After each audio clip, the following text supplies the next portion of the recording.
Right, so the Jewish labour movement, Keir Starmer's acceptable pro-Israel face of Jewish defence against the scourge of anti-Semitism, but only their own, very narrow, rather dishonest interpretation of it. Plenty of left-wing Jewish people will attest to the selectiveness of Labour's dealing with anti-Semitism under Team Keith, not least members of Jewish Voice for Labour, a group where you literally had to be a Labour member and Jewish to be a member of, unlike the Jewish Labour movement. The group consisting of actual Jews got the boot, the one that anyone can be part of, Labour member, Jewish or not. Well, they got put in charge of Labour anti-Semitism education, didn't they? Now, if you frequent the Bird site, as I do, you may well be aware of the National Chair of the Jewish Labour movement and know that he frequents Twitter as well, a chap called Mike Katz, a man who comes across to me as a sucker of farts from Starmer's rear end on a regular basis and absolutely sings an offensive tune of lefty bashing with a large sprinkling of racism accusation. This is a guy who went from saying he'd never experienced anti-Semitism in the Labour Party in 2016 to coming across as somebody declaring Jeremy Corbyn public enemy number one to the Jews the moment he saw political advantage that was gained from that, coming from the Labour right faction, the same as Starmer as he does, to oust the rotten lefty. It was, of course, a scam. It was all a scam, and we know that now. Well, Katz has come unstitched somewhat due to the wonderful new mechanism on Twitter that allows people to add context to tweets they think need it, the new community notes feature. Katz had written a piece for the Murdoch Times because, of course, he has. Anyone who's anyone in Keith's new Labour order writes for Murdoch, don't they? It's behind a paywall at that.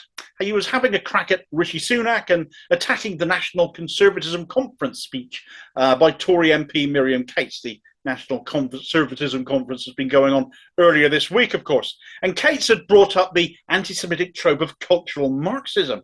And of course, he had to then tie the language coming from the hard right fringe, such as she, from the Tories, to Jeremy Corbyn, because Jez very much still lives rent-free in Katz's head.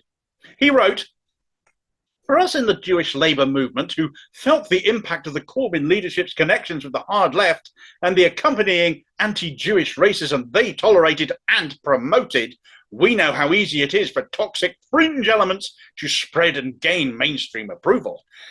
But you said you'd never experienced any anti-Semitism a year into Corbyn's leadership, Mike. What to do? Who to believe? Well, he went on to suck Starmer's farts for the rest of the piece. He's strong, he's determined, he has the moral obligation, blah, blah, blah. You get the gist. It all stinks a bit. The Starmerites do lay it on quite thick. Anyway, Katz was obviously very, very pleased with this, and despite most people not subscribing to the Murdoch filth rags, he tweeted out a link to his piece saying, "Keir Starmer has stood up to the cranks and racists in Labour. Rishi Sunak is happy to indulge the extremists in his party." Well, it's nothing like throwing in an ableist slur, a mental health trope like cranks, when you're apparently an arbiter for anti-racism, is they? Are you into equalities or not, Mikey? Do you pick and choose with them? Because I don't think equalities are a pick and choose thing, really. What have you got against people with mental health issues? Anyway, somebody made a community note about this tweet, and people do this when they think important context needs to be added. Now, I've recently been accepted as a community notes-enabled account on Twitter. You go through a vetting process. You have to apply. And when a note gets written or somebody brings up a note or wants to push a note to add context, I get a little box on various tweets asking me to review it.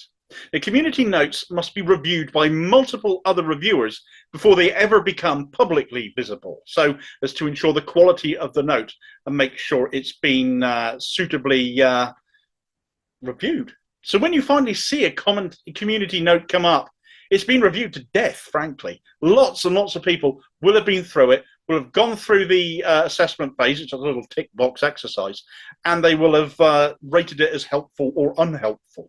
Well, Katz's tweet now has a publicly visible note, and it reads, "Labour's own Ford report details how anti-black and anti-GRT racism and Islamophobia have been allowed to flourish unchecked within the party, providing a link directly to the Ford report itself, and also stated that Labour have not engaged with Martin Ford KC, who Keir Starmer himself commissioned to investigate anti-Semitism within the Labour Party," attaching a Guardian article, though I've also covered the fact Ford himself has been ignored in another video. You can watch that in a bit.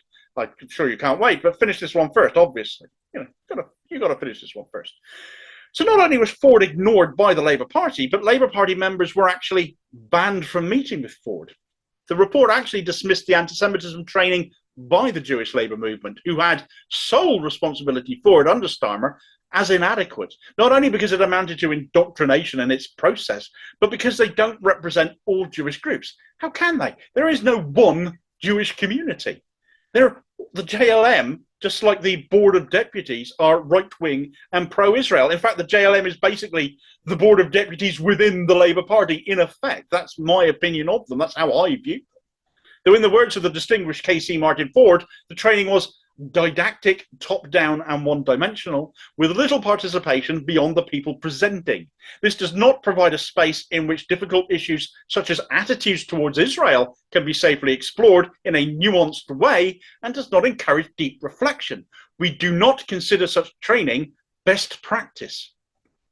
Nothing has changed since the Ford report was made on that. Can Katz be sent on an anti-ableism training course?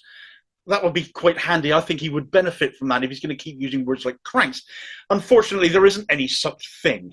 The exclusion of Jewish Voice for Labour was also criticised and, of course, ignored, as their founder, having been elected to the Labour National Executive Committee, was expelled for having once belonged to a group Starmer didn't like before she'd attended a single NEC meeting, and the JVL themselves are now no longer welcome. They told Ford and the EHRC that Starmer was engaged in a purge of the Jews, and they aren't wrong, because more of them have been purged under Starmer than any other Labour leader ever. A recent new episode of the excellent Al Jazeera series, The Labour Files, featuring Martin Ford himself in his first televised interview since producing his report, makes for essential viewing on this. All the episodes of the series are on YouTube. Please do go have a look and watch them if you haven't already. Definitely watch the Martin Ford one, because it is damning. Starmer has for years now been able to get away with treating the left like dirt, thanks to the media narratives set surrounding his predecessor as Labour leader, which have enabled him to treat Corbyn as he has, and the left too, has given him the room he needed to position to purge them, rid them from his party, and organisations like the Jewish Labour movement, despite their failures being well documented, continue to spout drivel, claim racism where it does not exist, yet also engage in casual discrimination themselves, as Katz has shown with his cranks remark. That some of us have to work so hard to point out the truth when the mass media should be doing so, yet aren't, shows why independent voices from brilliant grassroots journalists eking out a living compared to the vast bloated salaries of the establishment shills, to even foreign media who do a better job of holding our government to account, our political figures, than our own media do. They're the ones to read. They're the ones to watch as well. Mouthpieces like me, well, we do our small bit in promoting that as well. Twitter community notes feature is a great addition to the fight back against disinformation. It really is quite useful. As much as I don't want to give Elon Musk too much in the way of props, this is not a bad idea. And I don't assume that he's the one that came up with the idea either. Whoever did, though, is a bloody genius. It isn't just one chagrined lefty making a note, though. It's a whole raft of them reviewing them. They don't just get written by one person and get posted. A whole horde of us end up reviewing them. That goes into their creation, all well before you're even aware of it. So when they do come up and they do get published publicly, they really are worth taking notice of. Something else that should make you question Starmer's friends in low places, sticking with that topic of anti-Jewish racism, is another group similar to the JLM who are actually planning on suing Starmer. Oh, karma's a bitch sometimes, isn't it? So now you've reached the end of this video and have, of course, liked, shared and subscribed because you've thoroughly enjoyed it and can't wait for more. Check this video out, which will tell you a bit more about what might be landing Keith in court. And I'll catch you next time. Cheers, folks.